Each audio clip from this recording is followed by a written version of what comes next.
Vamos aos melhores momentos da entrevista coletiva do técnico Felipe Loureiro ontem lá em Cuiabá, após a vitória da última rodada contra o Cuiabá. Tudo isso, desperta, vascaínos!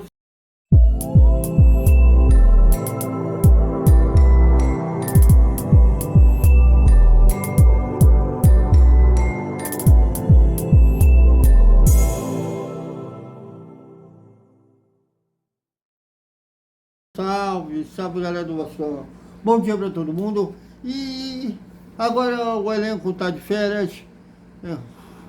Foi um ano desgastante. Foi um ano que se desenhava ser horroroso.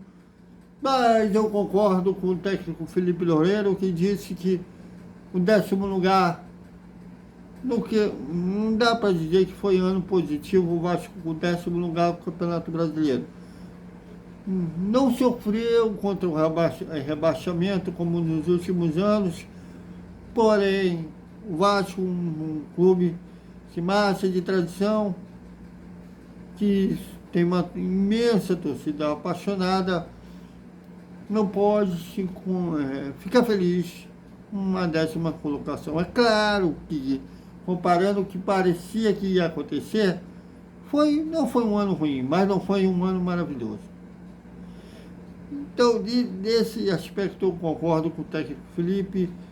E vamos aos melhores momentos que o Felipe iniciou exaltando a evolução no Vasco desde quando o Pedrinho assumiu o futebol. O Vasco estava na zona de rebaixamento da 17ª colocação e com o Pedrinho deu uma arrancada, chegou a estar em determinados momentos no campeonato em 9º lugar e terminou o campeonato em 10º e classificado para a Copa Sul-Americana. Veja.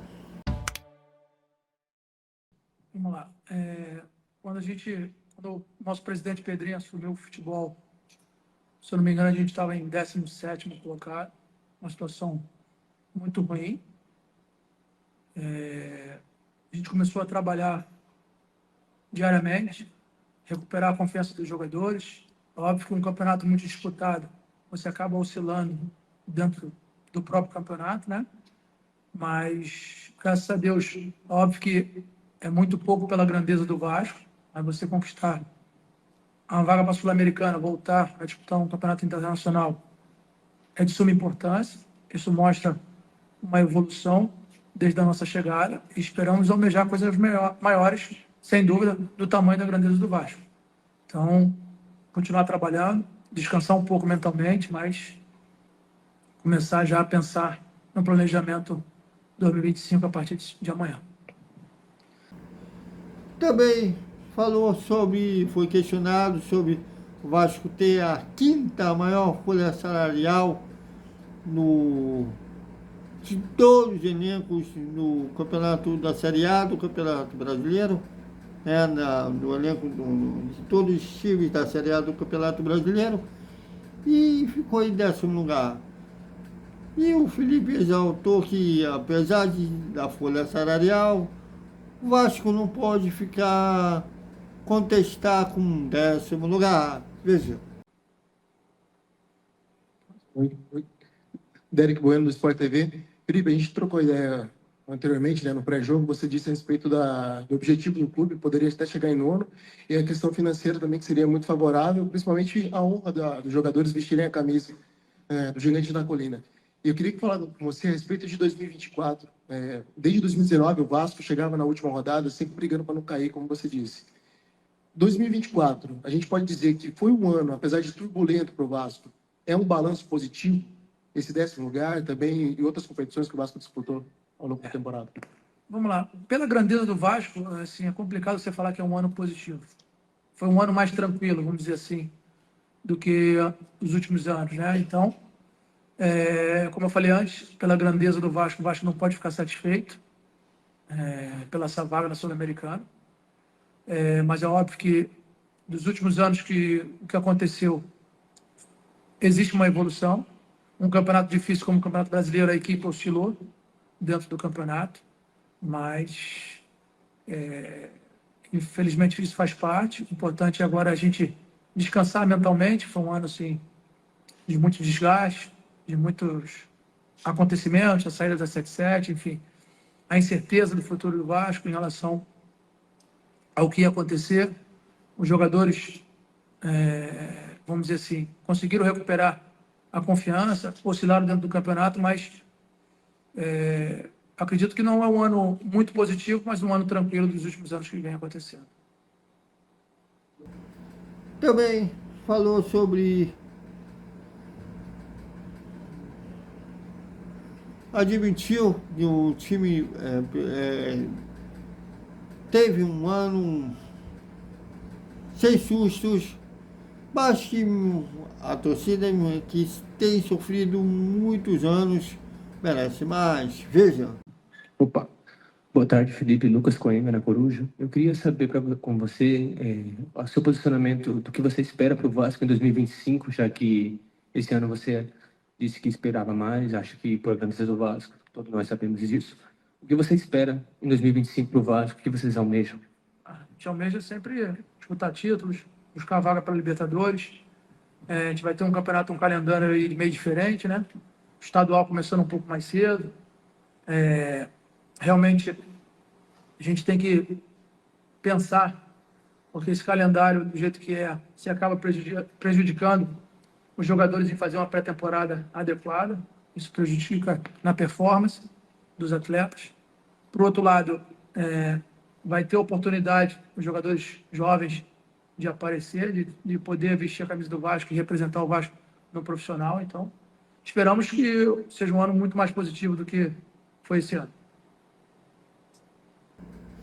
Também falou sobre o planejamento 2025, não deu maiores detalhes, mas que tenha jogadores à altura do Vasco e que esses jogadores queiram atuar pelos gigantes da colina. Vejam. É isso, galera, mas olha, para encerrar, eu esbarrei com o vídeo desse Paulo João Capelés, né, do Fala Cap. Um cara que gosta de zoar, mas não permite ser zoado. Estou bloqueado pelo cidadão. Eu acho esquisito um cara que mora em São Paulo, mora a vida toda em São Paulo, e torcer pelo Atlético Paranaense. Mas cada um com seu gosto, a gente não julga gosto de ninguém, eu só acho meio esquisito, mas tem lugares de Minas Gerais, como Uberlândia, por exemplo, que é mais próximo do Rio, São Paulo, que a maioria torce ou para os 4 grandes do Rio ou os 4 grandes de São Paulo, né, pela aproximação, fazer quase uma fronteira com o Rio de Janeiro e São Paulo. Na capital não quer, a maioria é atleticano e cruzeirense, mas São Paulo e Curitiba é meio complicado. Mas um cara que gosta de zoar, quando no sorteio das quartas de final da Copa do Brasil e caiu do Vasco pegar o Atlético Paranaense, o cara já estava dizendo que o Atlético Paranaense já estava na semifinal. E quando o Vasco eliminou o Atlético Paranaense, eu zoei ele, aí durante a campanha pífia do Atlético Paranaense, eu jogava na cara dele que eu já imaginava que o Atlético Paranaense fosse cair, os resultados diziam por si. Não era torcida, não, até que eu já, por esse cidadão, eu já estava torcendo meio que o Atlético caísse, mas o resultado por si já dizia isso. E eu jogava na cara dele, o Vasco, aí pesquisa aí, que foi o campeão da Libertadores no ano do seu centenário. O ano que isso aconteceu foi 1998, pesquisa aí. E o Atlético Paranaense no ano do seu centenário está brigando contra o rebaixamento. Bom, foi o suficiente para o cidadão me bloquear. Bom, é aquele negócio, né? Eu acho que Zoar e ser zoado faz parte do futebol. Mas que esteja dentro das quatro linhas, dentro dos argumentos esportivos.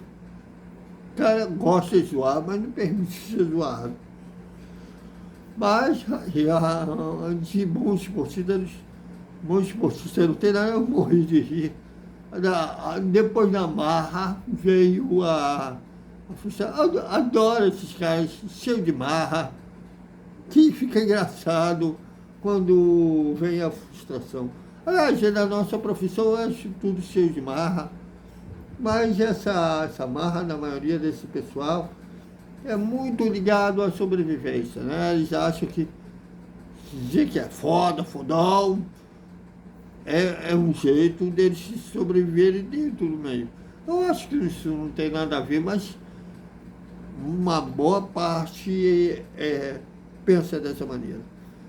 Mas eu morri de rir, ele dando surtos lá.